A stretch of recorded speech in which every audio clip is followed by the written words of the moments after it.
সম্মানিত বন্ধুগণ আমার, আল্লাহ রাব্বুল আলামিন পবিত্র কোরআনুল কারীমের মধ্যে বান্দাদেরকে লক্ষ্য করে বলতেছেন, আল্লাহু ওয়ালিয়ুল্লাযীনা আমানু ইউখরিজুহুম মিনাজ যুলুমাতি ইলান নূর।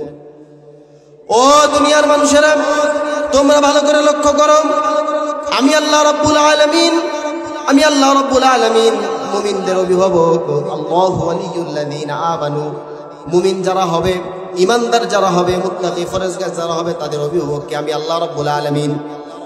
অভিভাবক হওয়ার পরে একটা অভিভাবকের কাছ থেকে আমরা সকলে এখানে জানি, অর্থাৎ মুরব্বী পাশে বসে আছেন, ইনি ওনার বাসার অভিভাবক।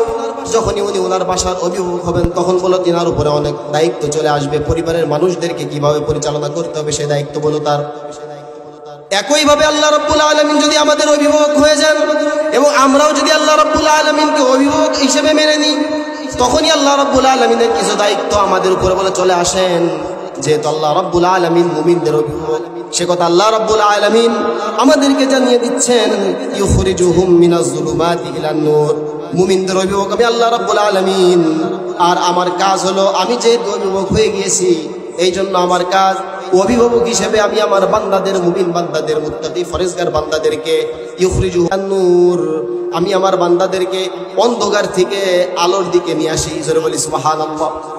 তাহলে বোঝা গেল এখানে আল্লাহ রাব্বুল আলামিন বললেন, দুনিয়াতে চলার ক্ষেত্রে, দুনিয়াতে চলাফেরা করার ক্ষেত্রে বান্দা অন্ধকারের মধ্যে চলতে পারে, এটা স্বাভাবিক ব্যাপার। এই জন্য আমি আল্লাহ রাব্বুল আলামিন, বান্দা যখন অন্ধকারের মধ্যে চলবে আর আমি আল্লাহ রাব্বুল আলামিন এটা দেখে সহ্য করব না, আমি আল্লাহ রাব্বুল আলামিন আমার যে সমস্ত বান্দারা মুমিন হবে, মুত্তাকি হবে, তাদেরকে আমি কি করব, অন্ধকার থেকে আলোর দিকে নিয়ে আসবো। জোরে বলি সুবহানাল্লাহ। আপনি যদি খেয়াল করেন, যদি পরিবারের কোনো সদস্য, পরিবারের যদি কোনো ছোট বাচ্চা, সে যদি কারেন্টে হাত দিতে যায়, আগুনে হাত দিতে যায়, আর গার্জিয়ানরা যখন দেখে, তখন তারা কি করে, তখন তারা সাথে সাথে চেষ্টা করে বাচ্চাটাকে বিপদ থেকে বাঁচানোর জন্য। কারণ অভিভাবক তো ভালো করেই বুঝে যে বাচ্চা যদি কারেন্টে হাত দেয়, আগুনে হাত দেয়, পানিতে ঝাঁপ দেয়, তাহলে বাচ্চার ক্ষতি হয়ে যাবে। এই ক্ষতির দিকে তাকিয়ে অভিভাবক বিন্দুরা কি করে, বাচ্চাকে সর্বোচ্চ খেয়াল রাখে, সে যেন কারেন্টে হাত না দেয়, পানিতে না পড়ে, আগুনে না জ্বলে, করে কিনা বলেন?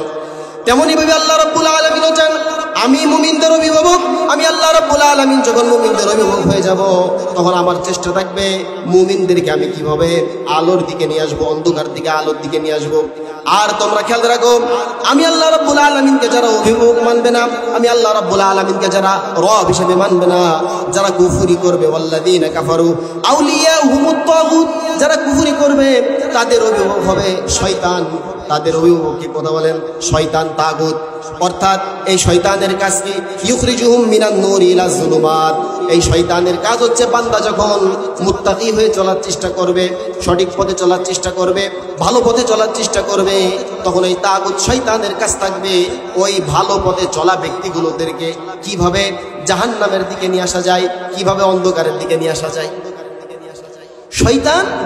শয়তানের কাজই এটা, যে সে মুত্তাকি ফরজগার বান্দাদেরকে কিভাবে আলোর থেকে অন্ধকারের দিকে নিয়ে আসে। আর মুমিনদের অভিভাবক আল্লাহ রাব্বুল আলামিনের কাজ হচ্ছে বান্দাদেরকে কিভাবে, মুমিন বান্দাদেরকে কিভাবে অন্ধকার থেকে আলোর দিকে নিয়ে আসে। জোরে বলি সুবহানাল্লাহ। সম্মানিত বন্ধুগণ আমার, এখন যদি আমার অভিভাবক আল্লাহ রাব্বুল আলামিন হয়ে যায়, তাহলে কি আমরা আল্লাহ রাব্বুল আলামিনকে অভিভাবক বানানোর পরে, আল্লাহ রাব্বুল আলামিনকে আমরা অভিভাবক বানানোর পরে, অভিভাবক মানার পরে আমরা কি আর আল্লাহ রাব্বুল আলামিনের সাথে নাফরমানি করতে পারবো? আল্লাহ রাব্বুল আলামিন যখন আমাদের অভিভাবক হয়ে যাবেন, তখন কি আমরা আর বেনামাজি থাকতে পারবো?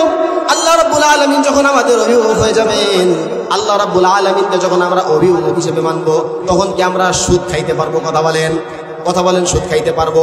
আল্লাহ রাব্বুল আলামিনকে যদি আমরা অভিভাবক হিসেবে মেনে নিই, যে একমাত্র আল্লাহ রাব্বুল আলামিন আমার আপনার অভিভাবক, একমাত্র আল্লাহ রাব্বুল আলামিন আমাদের অভিভাবক, যদি এই অভিভাবককে মেনে নিই, তাহলে কি আর মানুষের উপর নির্যাতন করতে পারবো? মিথ্যা মামলা দিয়ে উলামায়ে কেরামকে জেলের ভাত খাওয়াতে পারবো? অন্যের আলগুলো ঠেলে ঠেলে নিজের সম্পদ একটু বৃদ্ধি করার জন্য অন্যের আলগুলো ঠেলে ঠেলে নিজের সম্পদ বৃদ্ধি করতে পারবো? কথা বলেন। এই জন্য আমরা আল্লাহ রাব্বুল আলামিনকে যারা অভিভাবক হিসেবে মেনে নিব, বন্ধুগণ আমার, খুব সাবধান হয়ে যেতে হবে।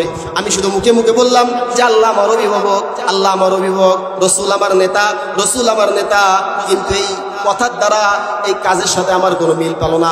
আমি শুধু বললাম আল্লাহ অভিভাবক, রসুল আমার নেতা, কিন্তু আমার কাজকর্মের দ্বারা বোঝা গেল না। আমি আল্লাহ রাব্বুল আলামিনের হুকুমকে ফলো করলাম না, আল্লাহ রাব্বুল আলামিনের যে সমস্ত হুকুম হাকাম আমার উপরে রয়েছে এগুলো আমি মানলাম না, রাসূলুল্লাহ সাল্লাল্লাহু আলাইহি ওয়াসাল্লামের সুন্নাত মোতাবেক নিজের জীবনকে করলাম না, আর শুধু মুখে মুখে বললাম আল্লাহ আমার অভিভাবক। এ কথা কি কখনো মেনে নেওয়া যাবে? আপনাদেরকে আমি একটা গল্প শুনিয়ে শেষ করবো কথাটা। আল্লাহ রাব্বুল আলামিনকে অভিভাবক মানার পরে আমাদের কাজটা হবে কেমন? ধরে নিন এই এলাকার একজন রিক্সাওয়ালা, সে রিক্সা চালাইতে চালাইতে অ্যাক্সিডেন্ট করেছে। কি করেছে ভাই? অ্যাক্সিডেন্ট করেছে। অ্যাক্সিডেন্ট করার পরে সে বাসাতে আসছে। আসার পরে তার যে ওয়াইফ রয়েছে, তার যে স্ত্রী রয়েছে, বেচারা রিক্সাওয়ালা পা কেটে এসে সে বাসায় এসেছে, আহত অবস্থায় বাসায় এসেছে। এখন তার বউ বলতেছে, আহারে আমার স্বামী, আমার সোনার স্বামী, আমার আদরের স্বামী আমাকে কত ভালোবাসে। সে এই ধরনের বিভিন্ন কথা তার স্বামীর সামনে শোনাইতে লাগলো। এই কথা বলতে বলতে অনেক সময় ধরে সে বলতেছে, আর স্বামীর পাশে বসে বসে চিল্লাচ্ছে আর আফসোস করতেছে। কিছুক্ষণ পর স্বামী বলতেছে, ওরে বেকুফ, আমি আদরের স্বামী, আমি ভালো স্বামী, ইত্যাদি ইত্যাদি এই কথাগুলো না বলে তোমার তো এখন প্রয়োজন ছিল ডাক্তার ডেকে আনার, ডাক্তার ডেকে এনে আমার ট্রিটমেন্টের ব্যবস্থা করার দরকার ছিল। যদি তুমি আমার ট্রিটমেন্ট করতে তাহলে নাই বুঝতাম যে আমি তোমার প্রিয়, তুমি আমার প্রিয়, আমি তোমার অভিভাবক। কিন্তু তুমি এইগুলো না করে শুধু নিজের মতো নিজে মুখে মুখে বলতেছো, অর্থাৎ তুমি মুখ দ্বারা আমাকে স্বামী বলতেছো, কিন্তু কাজ দ্বারা বলো প্রমাণ পাওয়া যাচ্ছে না। একইভাবে আমি বলবো আল্লাহ রাব্বুল আলামিনকে আমরা যারা অভিভাবক হিসেবে মেনে দিব, সকল ক্ষেত্রে আল্লাহ রাব্বুল আলামিনের হুকুমকে আমাদের ফলো করতে হবে। রাসূলুল্লাহ সাল্লাল্লাহু আলাইহি ওয়াসাল্লামকে আমরা যদি নেতা মেনে নিই, তাহলে সর্ব অবস্থাতে আমাদের রাসূল সাল্লাল্লাহু আলাইহি ওয়াসাল্লামের শরিয়া মোতাবেক চলতে হবে।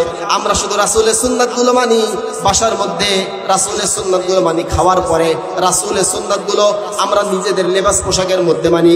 কিন্তু রাসূলুল্লাহ সাল্লাল্লাহু আলাইহি ওয়াসাল্লামের বড় একটা সুন্নাত আছে খেলাফায়ে নবুওয়া, দিন কায়েমের জন্য চেষ্টা করা, দিন কায়েম প্রতিষ্ঠিত করার জন্য চেষ্টা করা, রক্ত ঝরানো। এই সময় আমরা আর নেই।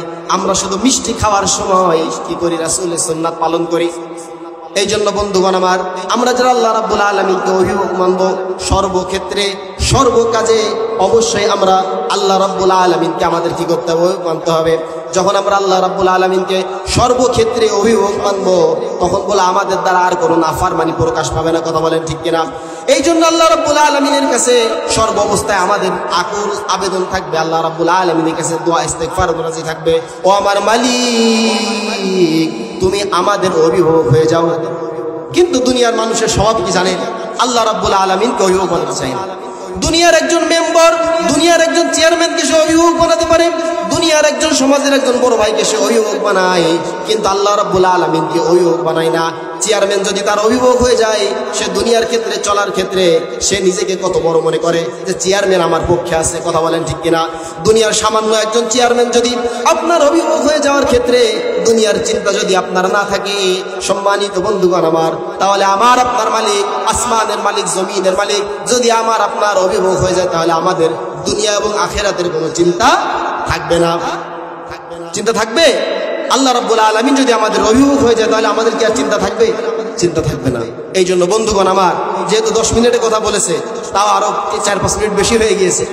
তো এই জন্য আমরা আল্লাহ প্রতিটা কাজে, প্রতিটা ক্ষেত্রে আমরা আল্লাহ রাব্বুল আলামিনকে অভিভাবক হিসেবে মেনে নিজেদের জীবনকে পরিচালনা করে মানে কি বলে আপনার দুনিয়ার সমস্ত ধরনের তাগুত মতদর্শকে আমরা বাতিল বলে, তাগুত মতদর্শদেরকে আমরা বাতিল মনে করে আল্লাহ রাব্বুল আলামিনের হুকুমকে, আল্লাহ রাব্বুল আলামিনের জমিনে আল্লাহ রাব্বুল আলামিনের দ্বীন প্রতিষ্ঠিত করার জন্য সর্বোচ্চ চেষ্টা মুজাহাদা আমাদের করে যেতে হবে। আল্লাহ রাব্বুল আলামিন আমাদেরকে দিনদার মুত্তাকি ফরেজগার হয়ে কবরে যাওয়ার তৌফিক আল্লাহ রাব্বুল আলামিন আমাদেরকে দান করুক।